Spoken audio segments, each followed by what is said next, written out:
Episode 13, week 13 usage.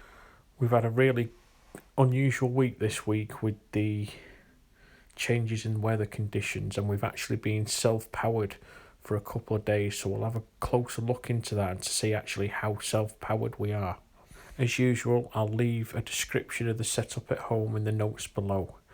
I'm moving straight on to the mileage. The mileage is now up to 3,549 miles, which is a whole mile all week for the obvious reasons. Nevertheless, I'll keep a note of what we're doing just to keep everything in constant. The generation is now up to 29,583 kilowatt hours, which is a massive 117 for the week, which is the most of the year so far. And we're now up to 594 kilowatt hours to date. The start of the 2020 logs. The My Energy Eddi device has really suffered this week due to being on self-powered more often than not. So the month is now up to 36 kilowatt hours and 77 kilowatt hours to the year so far.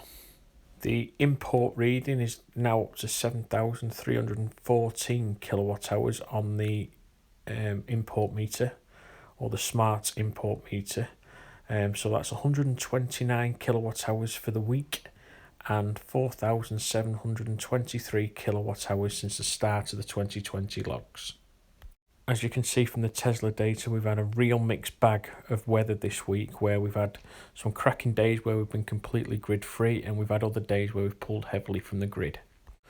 The Tesla app said we've had a home usage of 250 kilowatt hours.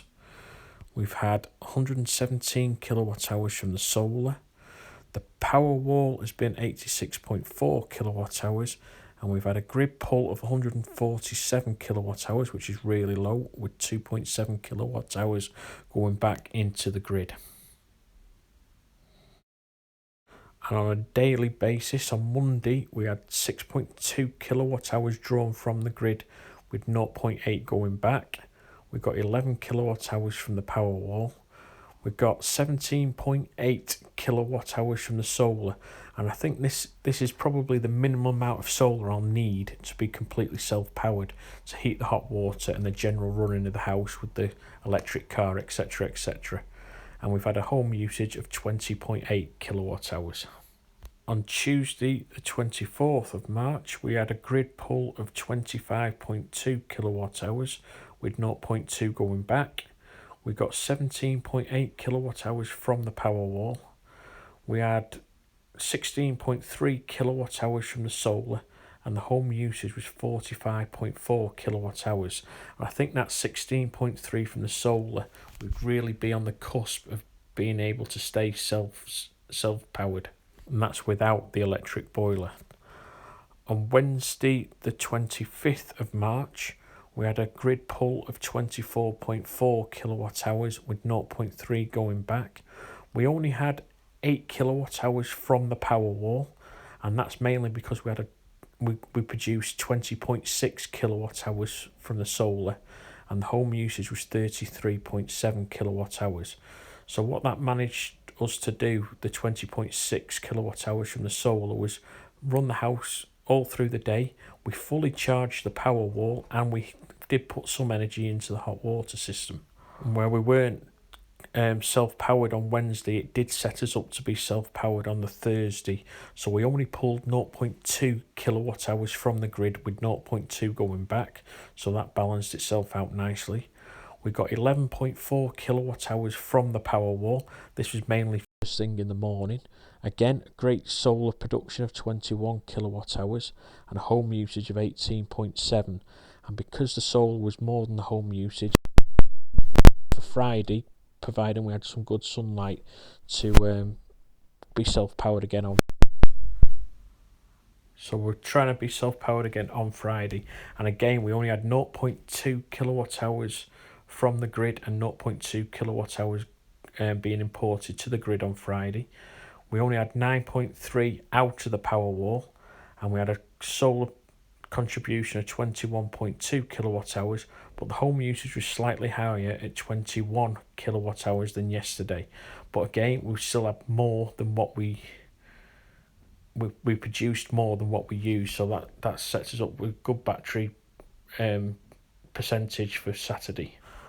But everything changed on Saturday because it went really cold, so that meant the electric boiler had to be fired back up. So we had a grid pull of 28.9 kilowatt hours with 0.3 going back. We got a full 12.9 kilowatt hours from the powerwall, and we only produced 9.6 kilowatt hours, so that's below the 16/17 kilowatt hours we need to keep the house running without the electric boiler. And we had a home usage of 41.3 kilowatt hours.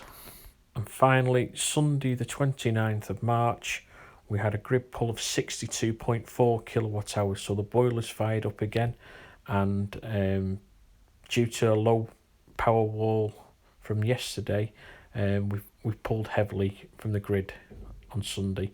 We had 0.7 going back to the grid, which is quite high, unusually high, so we'll have to have a look into that. 15.9 kilowatt hours from the power wall. We had a solar contribution of 11, so not too bad, but we've had better, and a home usage of 69.8 kilowatt hours. Thursday, the Tesla app said we'd pulled 0.2 kilowatt hours from the grid, but the smart meter said otherwise. It said 0.4. But what I did find interesting with, and I know the scale's really small on this, but the actual pull from what the smart meter said we were pulling from the grid is actually matching the previous day's home usage.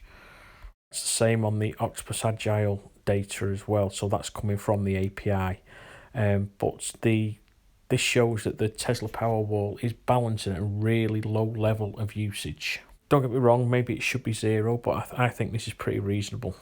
And I thought I'd show you the Octopus Watchdog app, how the usage is going down as well on there, and the last 30-day costs. I've also put in the table now the week 12 gas usage within the 2020 logs. As usual, thanks for watching, and please like, subscribe and share. Thank you very much.